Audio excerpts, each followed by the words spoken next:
Africa, and specifically Sub-Saharan Africa, will be the next set of emerging markets after China and Russia and Brazil start to slow. And if you look at the economies there, they're growing dynamically, and yet there are significant challenges. So what I'd like to do in the next few minutes is talk about the opportunity that we see, but also the challenges that exist there and how a company like Novartis can help be part of the solution. Now, before I do that, though, I want to tell you a little bit about me, just to introduce myself. This was me in 1982, when I had hair. So, you know, I always talk about and think about my experience when I was at Stanford. Stanford is a unique place. It's a place that will stay with you for the rest of your life, and it shapes what you become. And in terms of what I did after I left Stanford, I started my career in consumer packaged goods, actually starting at the Clorox company just up the road in Oakland in a marketing position, and moved my way up and eventually ran a very large division at a pretty young age of the H.J. Heinz company. When I was in Europe, running Europe for Heinz, I was asked by a large pharmaceutical company to sit on their board. And I didn't know much about healthcare, but I fell in love with it. And I wanted to find a way to get into healthcare. So I bridged my way from consumer packaged goods into healthcare through the position that you see, Novartis Consumer Health. I joined as head of the over-the-counter drug business. So it was a way to use my marketing skills for over-the-counter drugs and get into healthcare. Eventually ran the pharmaceutical division and then was named CEO about 4.5 years ago. So I'm in my fifth year as CEO. Now, I want to start by talking about why I believe investing in Africa is so important. And the video that I want to show you that just takes 2 minutes lays out some of the issues from a health challenge standpoint, particularly in Sub-Saharan Africa, and also talks a little bit about how a company like Novartis can be part of the solution.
Issues that are facing Sub-Saharan Africa and why there's also, though, a big opportunity. The first is you've got a fast and growing population. I'll show you some facts in a minute.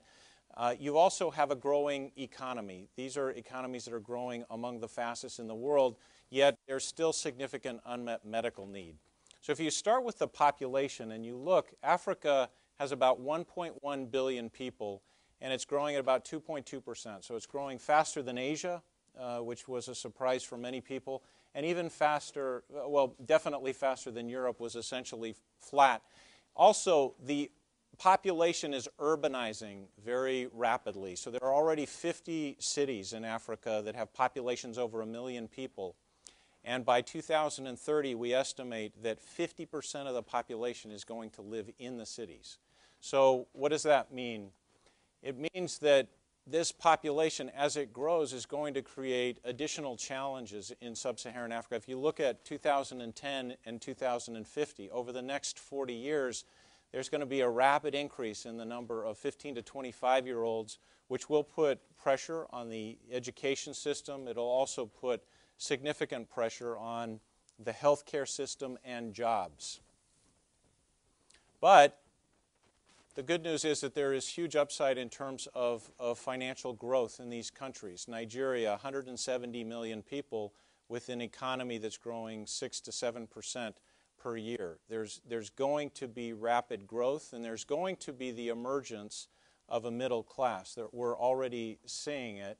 Yet at the same time, you've got this divergence of significant poverty levels in Africa. So you've got the promise of great economic prosperity coming over the next 20 years, but you also have income disparities that are very, very significant.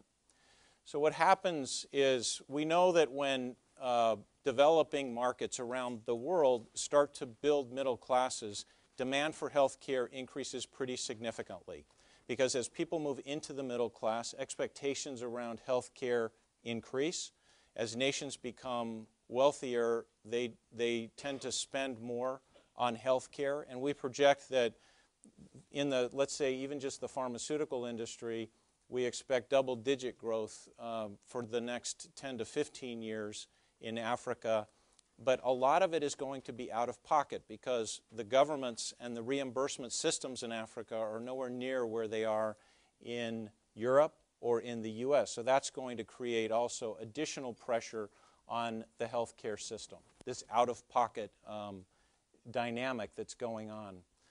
Another issue that we have to overcome in Sub-Saharan Africa is the inefficiency of the supply chain.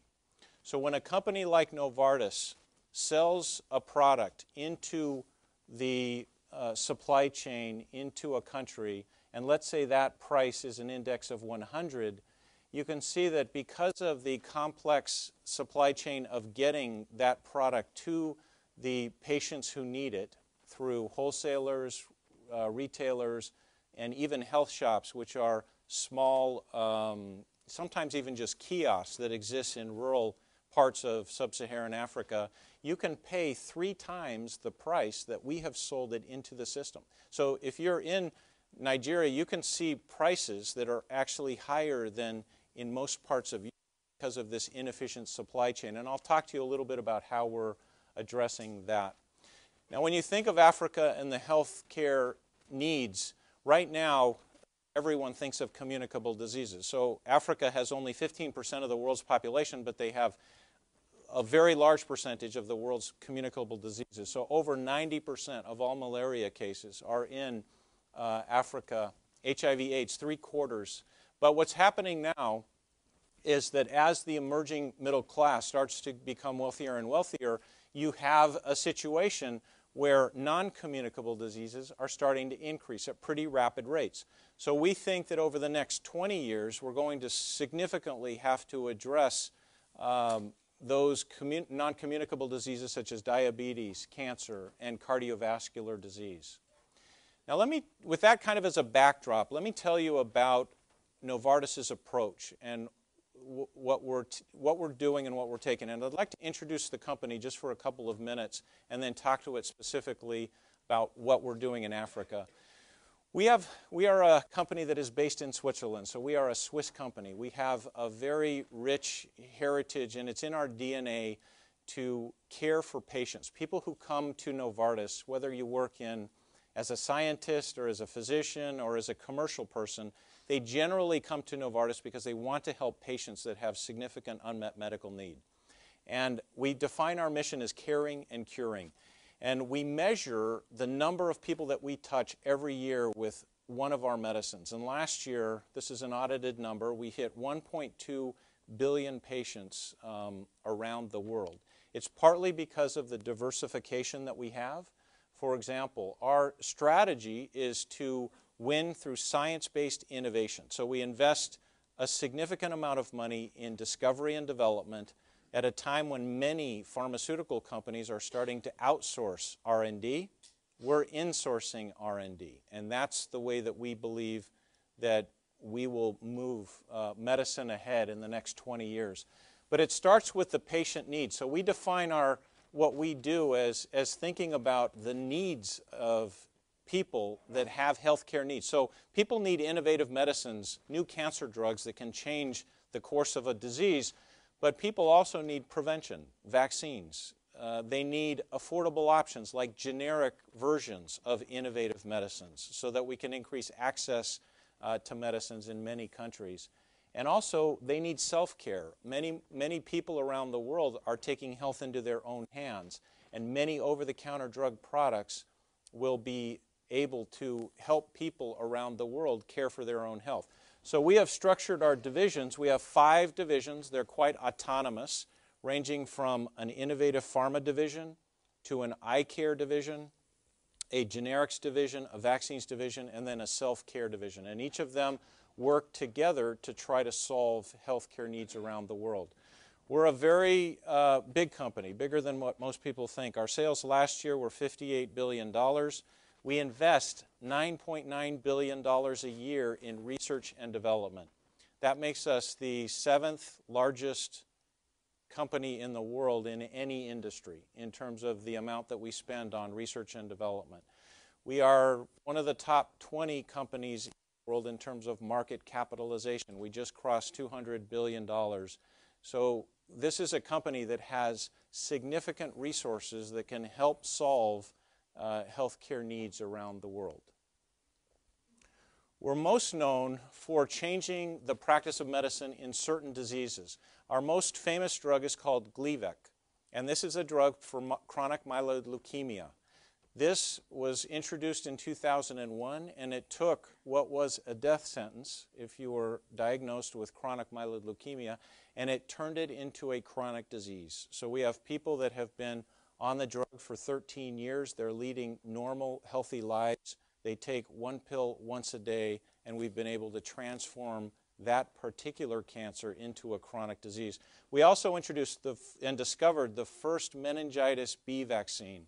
So you might have heard that there was an outbreak in Princeton, and there was an outbreak at the University of California, Santa Barbara recently. And even though this vaccine is approved everywhere in the world except the U.S., the government asked us to be able to ship product in, and we vaccinated students at both Princeton, and we're about to vaccinate at the University of Santa Barbara, University of California, Santa Barbara. Now, the way that we think about Africa is that I want to be the leading healthcare company in Africa by 2020. Today, we're number 3. And we're going to do that not just trying to drive a commercial aspect, but we want to become the leading partner for governments in Africa to significantly improve health care for the African population. And there's 4 ways that we're doing this. We're starting by building local talent.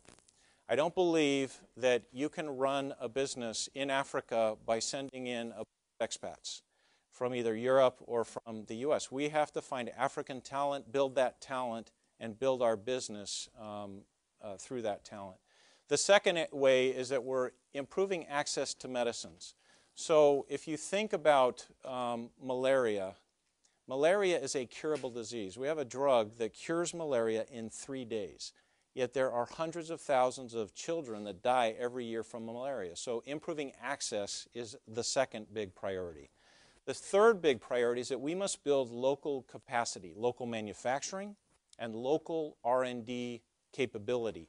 That's because of that horrible supply chain that you just saw that leads to a tripling of prices of medicine because of that supply chain. So we have to go in and we have to build our own supply chain so that we can get those prices to the patients down. And then finally, we have to link corporate responsibility to everything that we're doing. I'll show you what I mean in a minute. Now, starting with the first, in terms of how are we going to, in the world, build talent that can that can run what will be a significant business in Africa, local talent. We've started a collaboration with Stellenbosch University in Cape Town, and we've identified great talent in Africa that actually from Nigeria, from Kenya, from Tanzania, where we're training these people in leadership skills, in analytics, in communication skills, in general management skills. And those young professionals will become managers at Novartis in those local markets and help us build the business. We're also bringing them to our headquarters in Basel, Switzerland, and giving them cross-divisional or cross-functional assignments so that they can see how a company like Novartis operates, because many of them have not been out of their home countries ever. And then we'll send them back. So they might come for a 6-month assignment, or they might come for a 2-year assignment. And this is a way for us to build our talent. This has worked for us in many parts of the developing world. So we started 7 years ago with the Novartis China University, and we have a Novartis Russia University, and it's a way for us really to build skill sets that we need to help us run our business. Now, the second area is improving access to medicines. This was the strategy that will help us deliver inexpensive drugs to those patients in Africa that need it. We have a generics division called Sandoz. It's the number 2 generics company in the world, and it works very closely with our efforts in Africa. We're establishing a registration process where we can take every new drug, not new drug because it's generics, but every drug that the Sandoz division has and bring them to Sub-Saharan Africa through a registration process. That's right now in the process of being worked. And you're talking about things like antibiotics, like antidiarrheals, like pain medication. But this is another way that if we increase access, we're going to be able to reach a lot more patients in Africa. The third strategy that I talked about is to build local capacity. If we don't manufacture our products, many of them will be generic products at first, in Africa, we're never going to get the kind of cost structure where we can really make an impact from a pricing standpoint in Africa. We're also working very hard to establish research and development activity there, more on the clinical development side, where we can work with hospitals in Sub-Saharan Africa and train physicians to work with our drugs. When we interact with physicians at that level, we're able to significantly increase their knowledge about innovative new drugs that are coming, but also generics that we're bringing onto the market that they might not have seen before. So this is all about creating that local capability for that will enable us to be an African company, in fact. And then the fourth is all around corporate responsibility. I showed you how there's a huge issue with communicable diseases right now, but also non-communicable diseases. And so corporate responsibility and doing what we do without profit is very important to help address some of the severe healthcare issues in Africa. And one example of that is the Novartis Malaria Initiative. This is one of the largest access to medicines programs in the world. We have a drug called Coartem that, as I said, in 3 days can cure malaria. But the issue is access. It's how do we get this malaria medicine into the rural parts of Sub-Saharan Africa so that we can ensure that children are not dying from a disease that is curable. And so every year we produce and sell at zero profit Coartem. About 100 million doses a year is what our maximum capacity is, and we reached 102 million doses. Not doses, actually treatments. So they're three-day treatments. And we have saved over a 10-year period a significant number of lives. This is a responsibility that we feel only Novartis is uniquely positioned to deliver because of the drug that we have called Coartem. And it's something that we've done over the many years. We also just entered into a collaboration with Malaria No More, because I think no single company or entity is going to be able to get malaria to where we need it to be. Malaria No More is a group that does public fundraising, and you can go online and you can donate treatments to children. So you donate, and for every, I think it's every dollar for a child, if you are for $10, that's a $10 treatment, or you could treat 10 children. And we are donating up to 3 million doses for free that would match those. And this is another commitment that we have. But really, I consider this is critically important, but it also is philanthropy. And we're now thinking that we have to move beyond philanthropy. There's a second set of programs that we have at Novartis as we think about Africa. And we call these programs social ventures. And it's more than just philanthropy. The thing about philanthropy is if I was hit by a bus, my successor might think that the malaria initiative is a good idea or might think it's not a good idea in terms of ways to spend the company's money. So the way to ensure sustainability is to create a money-making entity, not a big profit-generating entity, but something that will make money so that it will be sustainable and it will help the infrastructure in the country that it is designed to help. And so we have a program that actually started in India. And we brought it from India into parts of Sub-Saharan Africa, and we're starting right now in Kenya. And the way that it works is we take the rural villages in Kenya and we divide them up into cells.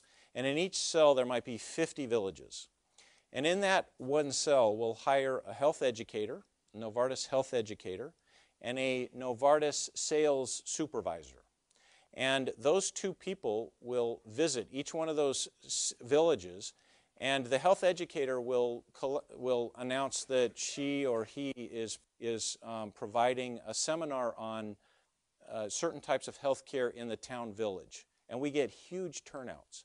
This is not rocket science in terms of what they're teaching. They're teaching basic sanitation, but we're getting very, very large turnouts. And then at the same time, we're selling small pack sizes of some of our drugs through physicians in the area, and usually the sales supervisor will come with a physician that can prescribe that will enable us to increase access at low price points, small pack sizes, and it actually generates a very small profit. We then in turn hire more people in the area, rural villagers, that can help us move into the next cell. And this has proven in India to actually go from 3 years of profit loss, so we've been losing money for 3 years, to a break-even situation, and then we're plowing that profit back into the system, and that enables the sustainability that I think will make a significant impact on rural sub-Saharan Africa in terms of overall health care. So at Novartis, we are committed to developing, as I said earlier, new medicines that will change the practice of medicine. That's what this company is all about. But also we have a very, very deep commitment that to help improve health in developing nations. Sub-Saharan Africa is a big target for us right now. But we do this in a way that I think will be good for Novartis and Novartis shareholders. So we're able to build a good business over time, and at the same time, we're able to significantly impact the healthcare burden in those countries. So thank you very much, and I'd be happy to open it up to questions.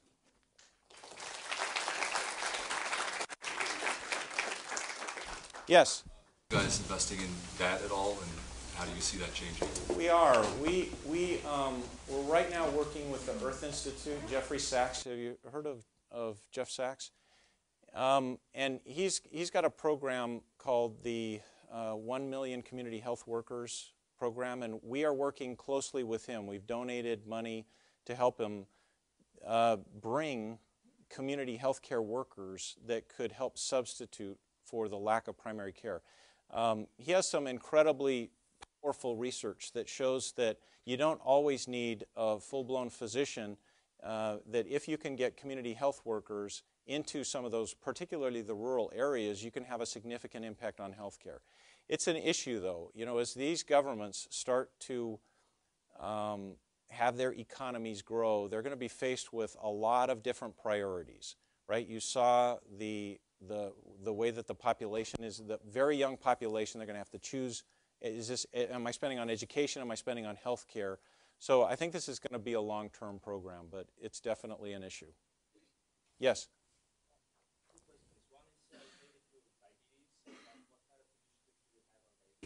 The second one is hepatitis, I mean preventable B and C. What kind of initiatives also do you have on hepatitis? We have for type 2 diabetes, we have chosen to try to attack type 2 diabetes. We have a therapy that is growing around the world very rapidly. It's called a DPP-4 inhibitor, and it's an oral drug that you can take once a day to control blood sugar. Diabetes, though, is an exploding problem, and it's not just in the U.S. anymore. It's also even in emerging markets. China, I don't know if you know this, but China has 60 million diabetics. This is like the population of the U.K. So it's no longer a disease of the developed world. In hepatitis, we have some very early programs that are in drug discovery. We have a drug right now that we sell in China called Sabivo for hepatitis B, but for hepatitis C, we're in the very early stages, and there are many other companies, though, that are really addressing hepatitis C. Saying CPG, in the CPG industry, to distribute your drugs, or are there ways that different industries can work together in order to solve the last mile challenge? There are. You know, one of the things that we found in our malaria initiative is that when you're in a rural clinic, and let's say a woman has walked for 2 kilometers with her child to go to that rural clinic, 25% of the time they're out of stock. So can you imagine walking to a rural health clinic and your child is sick and then getting there and there's no quartum? So we worked with a number of companies to develop a program called SMS for Life. And what we were finding is that these rural health clinics, because there was not a lot of good coordination between product supply and the distributor, they didn't know when they were going to be out of stock. So we had every one of the rural health clinics just send an SMS at the end of the day and talk about their stocks. So how much stock did they have? And it all went into a central distributor that we had, and we were able to then have a much greater fulfillment, because everybody in Africa has a cell phone. It's like, what we did is we said, look, we don't need a computer system to solve this logistics issue. We're going to solve it with the existing technology. And so a simple SMS allowed us to reduce the out-of-stock level from that 25% down to less than 5%. And that was through a collaboration with a number of different companies. Yes? Go ahead. You talked a lot about your mission. You also mentioned about the business perspective. I wonder how these two lines, business lines and also mission lines, interact in your decision-making that you make. Now, it's a very good question, right? How does a money-making company or an entity that has shareholders that demand a certain return also have a very, very deep mission that sometimes goes against that, not against, but is maybe inconsistent at some times? Well, we are uniquely Swiss, which means we have a very long-term view. I have the privilege of having a board of directors that tells me not to look at quarterly earnings. If you can imagine that, being an American, you're pretty much trained to look at quarterly earnings and to think about that. But we are building the business for the long term. Now, that mission is the core of what we do. So caring and curing is what we do, which means we're going to continue to spend $10 billion a year on research and development. And sometimes my shareholders yell at me and they say, look what, I won't use the name of the company, look what they're doing. They're cutting their R&D and they're laying off all their research and development people. And then I say, but look at their pipeline. Their drug pipelines are going to not be strong in the next 5 years. You can cut it 1 year, 2 years, but you can't continue to do that and have a good pipeline. So we are investing at the very high end of the industry. And it's a balance. You have to say, yes, we have shareholders that invest. I listen to our shareholders that are long-term holders. I do not listen to our shareholders who are day traders. Yes? Can you explain the rationale behind focusing on insourcing while other pharma companies are trying to look at alternative avenues for accelerating drug discovery and development? Yes, you have to draw a clear distinction between cutting research and development and what is right now called outsourcing to try to meet short earnings goals with actually looking for new technology. So even though we are, I wouldn't say insourcing, but we do a lot of our research in-house, we are looking constantly for new technologies that are emerging, and we will in-license those. So I try to keep our portfolio at 75% internally generated projects and 25% projects that come from the outside. Now, I think that's a very different strategy. And just the reason why we do that is that we've spent a lot of money building this capability, and I look at metrics. And right now, Novartis has a track record of launching new medicines that's about twice as good as the average pharma company. So our success rate, if you go from phase 1 through launch, is actually twice as high as the average pharma company. So I say we're getting a pretty good return on that investment. So I'm going to continue to invest, but that doesn't mean not look at outside technologies. We still do that also. How are you segmenting the Sub-Saharan Africa? For non-generic? That's a good question. We are obviously offering all of our innovative drugs to anyone who needs them in Africa. We have a number of patient assistance programs, but there's not a huge market today for innovative medicines that are not reimbursed, because when you see the large percentage that is out of pocket, you see that there are not going to be patients that can afford it. So we have what we call patient assistance programs where we essentially give the drug. So for example, we're famous for this India case with our Gleevec drug, this chronic myeloid leukemia drug that I talked about that has a patent in every market in the world except India. And we drove, and I pushed very hard to take that. India would not grant a patent for Gleevec, and they said it was for patient access. They wanted it. They didn't want to grant a patent so that there could be generics, so there could be patient access. But that's just not right, because we give away 95% of all of the Gleevec in India. We give it away free through this patient assistance program, and that wouldn't have changed with a patent. The importance of a patent is that this is how we ensure that medical science continues to progress. Because we're engaged, and I ask my shareholders to engage in very high-risk activity, and that's discovery and development of new drugs.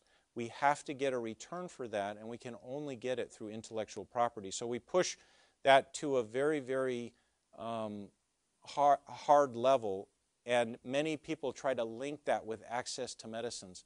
But it really doesn't have much to do with access, because to your point about primary care and how it's the primary care infrastructure, it's the number of physicians, the number of nurses, the access to coartem that we can't even get to those nations. It's not because of intellectual property. But that's a little bit about the way that we think of it.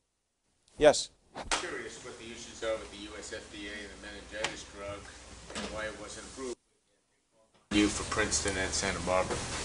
We're working with them very closely now that there's been an outbreak. For example, to give the US FDA credit, they have moved very recently towards a much more progressive look at new drugs. So under Peggy Hamburg's leadership, the FDA is really proactive and taking a very proactive stance in terms of bringing new innovative medicines to Americans who need them. Yet at the same time, this was a meningitis B vaccine, and meningitis B is a deadly disease. It can kill in 24 hours. And yet there was a lot of discussion and debate about exactly the clinical trial program that would have to be done to be able to get that drug approved in the US. Now, we have extensively tested the vaccine, and we've tested it all over the world, and it's been approved in many countries in the world. But the US still had certain issues that they wanted to see us test with this vaccine that weren't tested in previous, and I won't go into the details, but the vaccine has been proven safe and effective over many years. So now that there is an outbreak, I think we do have the opportunity to sit down with the FDA and say, can you look at the European data package that we have put together, and then have a discussion about it, whether there are ways to accelerate that into the U.S. Because I'm an American, and the fact that if I had a child or a grandchild that couldn't get vaccinated but could get vaccinated in Germany, I wouldn't like it. Yes? Because I was wondering, because maybe the efforts are so fragmented, are you ever concerned about any redundancies in resolving these healthcare issues? I think we have to work with partners. So if you're absolutely right in that everybody's looking at Africa and saying we're going to invest. So also, if you think about those healthcare issues, those aren't going to be solved by one company at all. So we're thinking about how do we work with the World Health Organization. So our malaria initiative is a good example of how we're working together. So it's a good point, and one of the issues is when you have competitors, sometimes the competitors don't like to work together. But if you have other types of companies, like you have a technology company that can deliver a certain type of benefit together with a pharma company and also a distribution company, you could really create some big solution. There's other countries, particularly within emerging markets, where that's beginning to be a problem for pharma companies like Brazil, for example. So how are you guys thinking about working within markets such as Brazil and India, which are obviously huge markets? They are huge markets, and right now I have said publicly that we won't do research in India. We will do, we have a very large center in Hyderabad where we do financial reporting and we do some analytics around marketing and we do a lot of back office support, but we won't do research because of the stance on intellectual property. It's very interesting because China gets it. China wants to build a science-based industry in China. And what you have seen is that government has made, in the last 5 years, great progress on protecting intellectual property. It's easier for us to get a patent now in China than it was 5 years ago, and it's easier for us to enforce patents if there's an attack on our patent in China. And in response to that, we're building a very large research and development site in Shanghai.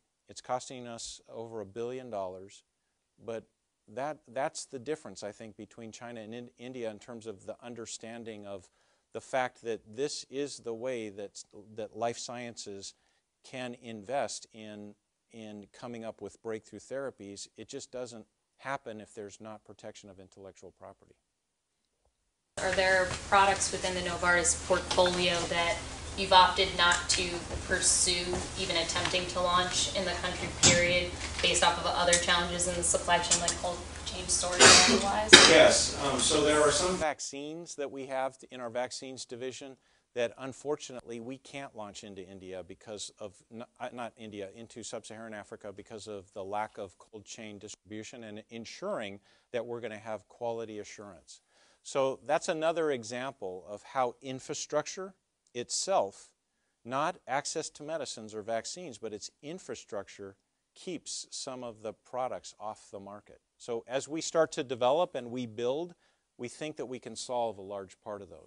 And it's really commendable how the company is with the innovative drugs, how the company is trying to tackle. But I was wondering, like through these social responsibility initiatives, are you also looking at tackling the reason for such high occurrence? Like instead of, doing cure, like more like preventive, that yes. Why is it so high, 91% in Africa? No, it's a very interesting thing. The Gates Foundation, I sit on the CEO roundtable with Bill Gates and a number of other pharma executives. And there's a guy at Gates by the name of Trevor Mundell, and he runs the public health side of the Gates Foundation. They're actually going to test complete eradication of malaria in a particular area by prophylactically giving everyone coartem, because the life cycle of a mosquito is so short that if you can treat everybody in a particular area over it's actually I think it's a 29-day cycle, you could potentially eradicate the disease in that area. So we are starting to think about how, in terms of why, we know why. It's because the disease is prevalent in terms of the temperature and the conditions. And there's people who are attempting spraying, and there's a lot of trying to go after the root cause of the problem. And there's also just some innovative thinking around how we could potentially eradicate the disease. So the question is, have you learned anything in other developing markets that will help in Sub-Saharan Africa? About 7 years ago, when I went into the pharma division, we had a growth rate in China that was only 5%. And yet the market in China was growing 20%. Because what was happening is the middle class in China was growing so fast, and the government was starting to reimburse at a level that was much better than what it had done in the past, that we were not getting a share of that. And we looked very hard at why. And the answer was that we did not have an integrated program. Yes, we might have hired more salespeople. And we said, oh, we can take our 5% up to 10 just by hiring more salespeople. And that was not right. We had to go in with physicians. We had to go in with research and development money. We had to do local manufacturing. So it's essentially the plan that you saw here is the plan that we initially did in China that has led to China becoming one of our biggest markets. So we're taking the lessons that we learned many years ago and applying it here. So I was wondering, how do you see this collaborative efforts evolving, like when it comes to working with competition, and where do you draw the line? Yeah, that's a very good question. I don't know the answer. Well, what I would say is, if you take this company's mission of caring and curing, there's collaboration that we must do with competitors, or else we're not going to be able to deliver our mission. So you're seeing companies like Novartis now start to collaborate with competitors. We're testing with Pfizer and with 2 other of our competitors a way to actually improve access to medicines in the Philippines that is a unique and varied approach that we've never taken before, and yet we're doing it with competitors. You have to be very careful, because from an antitrust standpoint, if it looks like you're working with a competitor to increase access to medicines, in many places that can get you into trouble. So you have to bring the lawyers along to every meeting and deciding what we can do and what we can't do in the market. But in terms of where to draw the line, I think it again comes back to that balance. We have people who invest their money in our company, and they expect us to be able to grow our sales and our earnings at a certain level, or we're not going to be able to attract their capital. Another company will get their capital. So it's my responsibility to be able to balance the corporate responsibility efforts and how much we spend on that with also the ensuring that we're getting a return for the money. We're not really thinking about Africa as a highly innovative market. We're starting with over-the-counter drugs, and we're starting with our generics because the patent regimes have not matured yet. Those economies are such that as they start to grow and they want to attract more business, and they understand that protecting intellectual property will be important, then you start to see the things that are put in place, like courts in those countries that can help us defend our patents, or also just the ability to get a patent in those countries. So we expect that to happen over time, but we're not waiting for that. We're going in with our generics business because we think that will be a big opportunity. Some companies think about developing countries as an opportunity to test new technologies that maybe not be feasible in the US for regulatory reasons, because of infrastructure is here, because of interests. Like if you want to set up, for example, an artificial intelligence system that does diagnosis and prescription without a physician, you would want to do that in the US, it wouldn't be feasible. So I was wondering if you could explain a little about how you see digital health, what is going to be happening in digital health in the third world as well as in the US. I would say that first of all, to answer your question, the first part of your question, we have one standard across the globe. So we will not do a trial in Africa that we would not do in the US. That's the first answer to that question. But digital health I see as a massive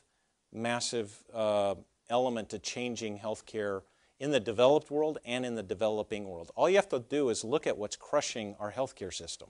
Think about the fact that in the U.S. we spend 18% of GDP and we have worse outcomes in terms of infant mortality, life expectancy than Singapore, which only spends 3.5% of GDP.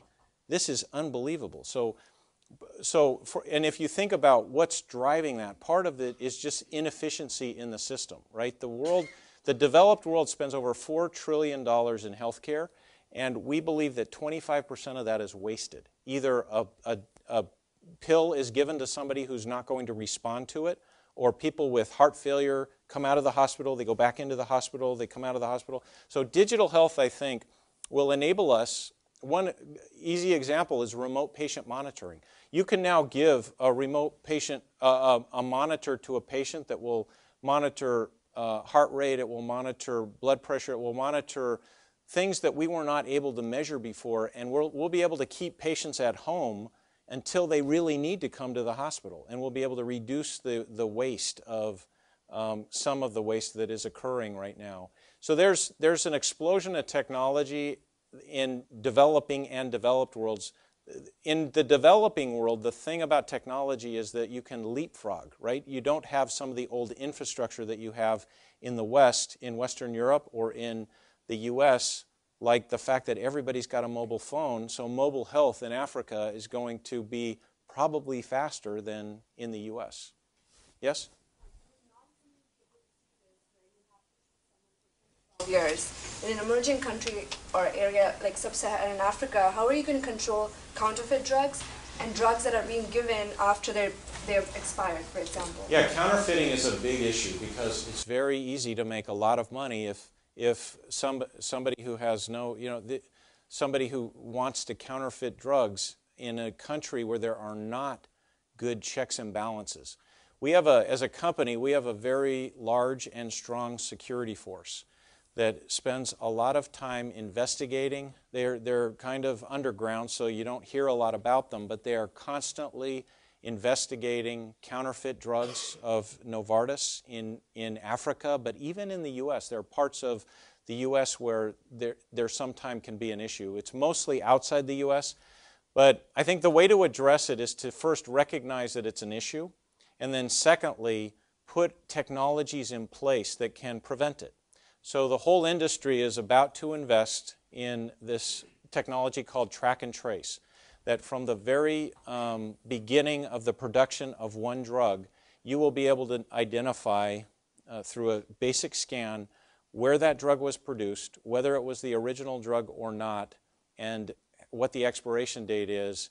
And you'll be able to do this in a way that we've never been able to do before, but we had to get to standards across the whole industry. So it's recognizing the problem and then investing in technology to fix it.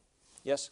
You mentioned about how you're so focused on innovation, R&D, and bringing that onshore, but I was also interested in just how you see computational methods and high throughput drug screening and how just the evolution of drug discovery has been changing and what Novartis is doing about that. Drug discovery is on the verge of an incredible, I think, renaissance. When you think about big data and you think about the fact that deep sequencing of the human genome is so easy and it's so cheap, we have a very large oncology business, and we are now deep sequencing with the patient's consent, every tumor type, every oncology patient that we have. It's creating an explosion of data. Now, we're also, though, building a bioinformatics capability in our research organization that can help us make sense of this data. But think about the ability to link genetic mutations, multiple genetic mutations, not just one or two, but multiple genetic mutations in terms of understanding disease and disease targets. So I personally believe that it's going to change the way that drugs are discovered, and you're going to see in the next 10 years breakthroughs that we haven't seen in a long time. You also mentioned earlier on that you guys have a big generics business, and that's what you're going to push for in Sub-Saharan Africa. At what point is Novartis says that, okay, we've had this drug patented for about 10, 15 years, we've been reaping the profits, and now maybe we'll pass it on to our generics version and pushing that out? Is that changing currently? And given the international community's move towards using more compulsory licenses and non-voluntary licenses, would Novartis be more willing to either produce their own generics or pursuing like negotiations in order to receive royalties? Yes, many people ask us how we can have an innovative pharma division and at the same time have a generics division, because they say, aren't those two things incredibly inconsistent? And I say they're absolutely consistent. We are fundamentally pro-patent because that's how medical science advances. You have to have patents for us to invest in breakthrough new cancer drugs, for example. But we also believe that the day that that patent expires, so we're not asking for any more than the patent period. The day that it expires, it's our obligation to offer low-cost, high-quality generic versions. And so we give it immediately to our generics division. So for the example in India, that was a patent that we never received ever. So we wouldn't be asking to extend a patent. We don't want to extend a patent. All we want is that period that we think we need so that we can continue to invest. Other questions? Yes. I think we have a time for maybe one or two. Yes? What worries you most about leading the company into the future? What worries me the most? I would say thinking about health systems around the world, right? If you look at what's happening, the aging population is going to lead to demand for health care in the next 20 years that is going to be significantly more than it is today. And yet there are governments around the world that cannot pay for health care. And I don't mean pharmaceuticals, I mean hospitals, physicians, nurses. So one of the things that worries me is how is Novartis going to be part of the solution around health systems, not just transaction of selling the pill, but delivering a positive outcome for health systems so that we can lower the total cost of expense. Pharmaceuticals are only 10% of the cost of health care. Many people think it's 50%, but it's really the infrastructure cost that we have to address lower costs for health care, or else we're all going to be in trouble because these governments are just not going to be able to take care of the people as they age. So that's really the biggest thing that I worry about. Listen, it was great to be here. I want to thank everybody for coming, and good luck as you continue your studies.